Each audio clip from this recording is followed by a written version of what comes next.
Une bagay nous toujours dit client nous yo, c'est que l'on en ligne pour aller checker pas occuper personne moun. Personne raquette qui va dire ah ou pas gen telle pièce ou pas ka checker ou pas ka monter avion. Ah faut bon kob pour m'ka bot telle pièce.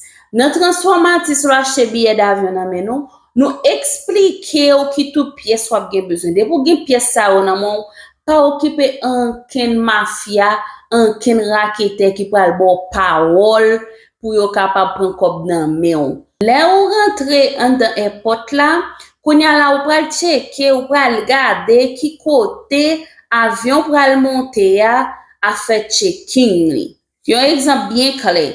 Nous même dans transformatis majorité vol Brésil nous yo fait avec compagnie aéro régionale.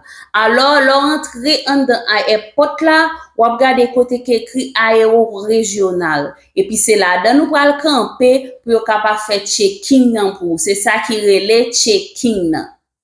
Là ou passé yo fin ba ou billet d'avion ça, yo prend mallette en bas. Kounya la ou pral passer en l'autre côté, ou prendre marché ou passer en l'autre côté ou pral fouiller ou.